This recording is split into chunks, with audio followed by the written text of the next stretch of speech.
Bom dia, meus amados e amadas, a minha saudação a você em nome de Jesus. Hoje é 22 de abril de 2024, segunda-feira. Vamos aqui continuar meditando na palavra de Deus. Estamos vendo a carta do apóstolo Paulo aos Efésios. O nosso capítulo é o 2.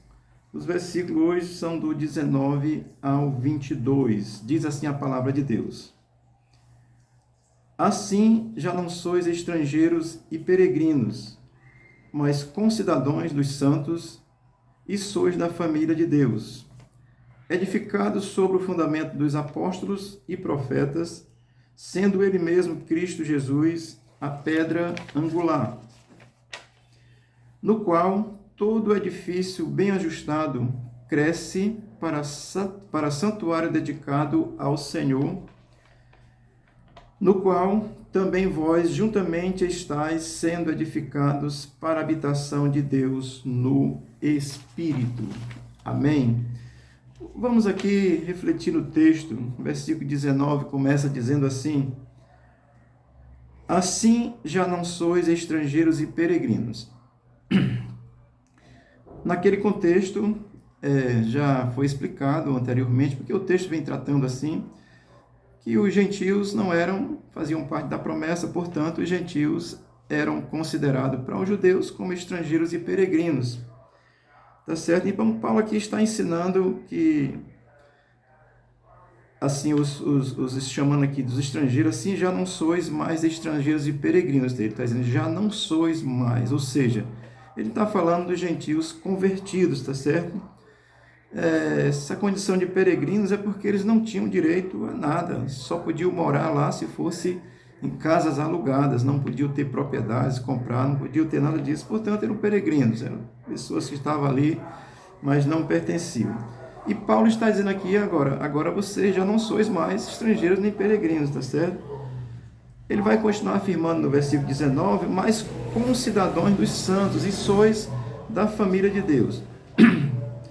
Paulo vai trazer assim essa condição que agora, pela fé, os gentios são da família de Deus, é o que ele está ensinando e tratando aqui nesta afirmação. E aí passamos a ser concidadãos dos santos, ou seja, o povo judeu era considerado um povo santo, porque era um povo escolhido por Deus, apesar de cometer muitas falhas, mas era conhecido aí como o povo santo, tanto que Jerusalém é tido como a cidade santa, né? Então essa condição. Mas o que Paulo está tratando aqui é de uma santidade agora feita pelo Espírito, tá certo? Portanto, aqui santo, Paulo está falando dos judeus e cristãos, e gentios convertidos, que agora se tornaram cristãos. Ou seja, está falando desses santos. Agora são concidadãos dos santos, né? Ou seja, pertence a essa família de Deus por essa conversão. Amém?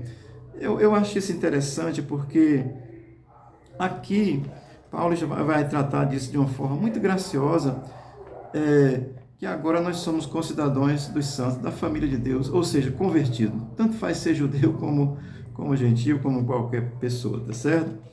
Vamos aqui ao versículo 20, que vai dizer assim: edificados sobre o fundamento dos apóstolos e profetas. Paulo destaca aqui o fundamento da igreja de Cristo. Essa igreja que está fundamentada, edificada sobre aquilo que os apóstolos e os profetas ensinam e falam, e falaram, e continuam falando, tá certo? Portanto, Paulo vai estar tratando aqui dessa condição de que a igreja de Cristo, ela é fundamentada e ela é edificada nos ensinamentos dos apóstolos, dos profetas. Se pensar nos profetas do passado, tudo bem, mas também nos profetas atuais que anunciam Cristo, o Senhor. Portanto, eu quero aqui fazer um destaque que eu acho que é importante.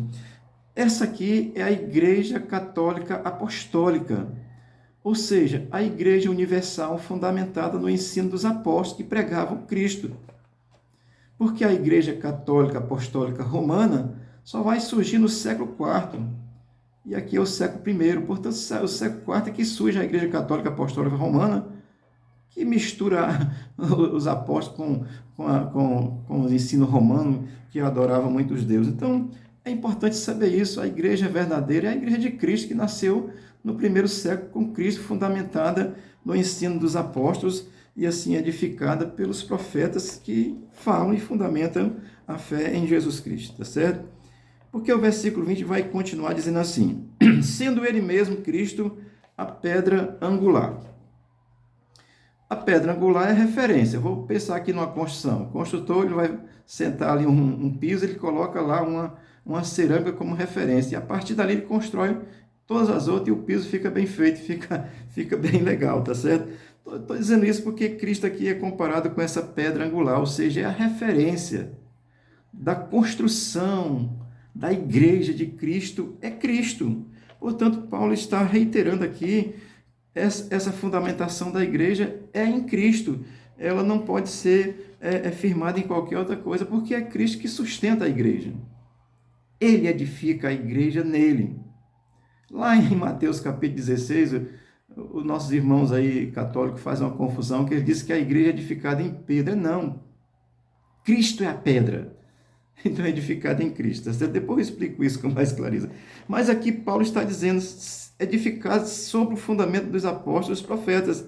E aí ele vai dizer no versículo 20 ainda, sendo ele mesmo, Cristo Jesus a pedra angular. Ou seja, é a referência. Isso significa que Cristo, ele é aquele que sustenta a igreja, é a base da igreja, ele é o dono da igreja, a igreja é firmada, é fundamentada nele. Amém? Portanto, Cristo, ele é a base e a cabeça da igreja, ele é o fundamento da igreja de Cristo. Portanto, qualquer igreja que se baseie em qualquer outra coisa é doutrina de homens, se não tiver fundamentado e firmado naquilo que os apóstolos pregaram, que são os edificadores da igreja ali, que começaram a anunciar a igreja de Cristo, baseada em Cristo, tá certo? Deixa eu ler aqui um texto em Marcos, capítulo 12, versículo 10, que diz assim: ainda não leste esta escritura? A pedra que os edificadores rejeitaram, esta foi posta por pedra de esquina, ou seja, por referência. Amém? Os edificadores aqui nesse texto de Marcos 12, 10, é os que estavam lá, que deveriam ter recebido Cristo e construído a igreja edificada em Cristo a partir dali. Eles não, rejeitaram, e Cristo é a pedra angular, é a referência, tá certo? Vamos aqui ao versículo 21 de Efésios 2, que diz assim: no qual todo edifício bem ajustado cresce para a santidade dedicada ao Senhor. Paulo declara aqui ainda essa condição de que a edificação da igreja é o crente convertido. Amém? Assim, que tem essa compreensão, que sabe que está fundamentada em Cristo, a sua fé edificada nele. Eu vou dizer isso assim, olha, não confunda templos bonitos, suntuosos, com o templo do Espírito Santo, que é a pessoa que crê. É disso que Paulo está falando. É no qual todo edifício bem ajustado cresce para santuário dedicado ao Senhor. Amém? Eu estou dizendo isso, mano, para que você não confunda o templo suntuoso construído de mármore e de outras coisas aí, mas não confunda esse templo com o templo que é edificado naquele que crê. É disso que Paulo está falando. Vamos ver aqui Mateus 24, 2, que diz assim: Jesus disse isso aqui com relação ao templo de Jerusalém, que era lindo. Jesus diz assim, Mateus 24, 2: ele, porém, lhes disse: não vedes tudo isto? Em verdade vos digo que não ficará aqui pedra sobre pedra que não seja derribada. Ele está falando porque os apóstolos dizem assim para Jesus: olha aí, Jesus, que coisa linda. E Jesus diz: olha, não vai ficar pedra sobre pedra. Amém? Então, Cristo, ele diz em outro texto, que ele diz: derriba esse templo e eu reconstruirei em 3 dias. Ele está falando do seu corpo, que é o templo de Deus. E o crente convertido é o templo do Espírito Santo, tá certo? Paulo está ensinando isso, portanto, o templo bonito, se não revelar Jesus como sendo a base, ele é só um templo bonito, tá certo? Vamos ver o versículo 22, que vai dizer assim: no qual também vós juntamente estáis sendo edificados para a habitação de Deus no Espírito. Amém? Deixa eu dizer uma coisinha aqui ainda. Construir templos bonitos é bom, é confortável, com ar-condicionado, com internet, com cadeira acolchoada, é tudo bom, mas não é isso que revela Deus, tá certo? Eu estou tentando fazer aqui assim, para a gente ficar mais confortável. mas o principal é o templo edificado no Espírito de Deus. Mas vamos lá, Efésios 22, que Paulo vai dizer, no qual também vós estáis sendo edificados para a habitação de Deus no Espírito. É isso que Paulo está ensinando. Paulo conclui o capítulo 2 de Efésios dizendo isso, afirmando, fazendo essa afirmação extraordinária de que o crente convertido, ele torna-se habitação do Espírito de Deus. Isso é maravilhoso. A gente fica assim meio encucado, né? Porque você olhando para mim assim, esse cara aí, com essa cara feia aí, dizendo que é templo do Espírito, mas isso é a verdade bíblica, amado, pela fé em Jesus Cristo. Amém? Isso é a verdade do Evangelho. É a verdade de Jesus. Eu vou encerrar aqui lendo João 14:17, que Jesus disse assim, a respeito dos que creem. O Espírito da verdade que o mundo não pode receber, porque não o vê nem o conhece. Vós o conheceis, porque ele habita convosco e estará em vós. Essa é a promessa de Cristo para os que creem nele. O Espírito de Deus habita no crente, templo do Espírito de Deus. Que aí cresce, que é santificado por esse Espírito, vai viver de forma assim, buscando não errar, não falhar, porque sabe dessa verdade. Amém, amados? Construam templos bonitos, mas que nestes templos bonitos Jesus possa habitar, possa estar presente. Aqui, quando as pessoas chegam pedindo a chave da igreja, eu entrego a Bíblia, para que a gente não confunda templo com Bíblia. Quando pede a chave do templo, eu dou a chave que abre a porta do templo. Amém? Mas o templo de Deus é a igreja construída com base na fé em Cristo, em pessoas que creem em Cristo, da qual o Espírito de Deus habita nessas pessoas. Amém? Isso é a verdade do Evangelho. Deus te abençoe.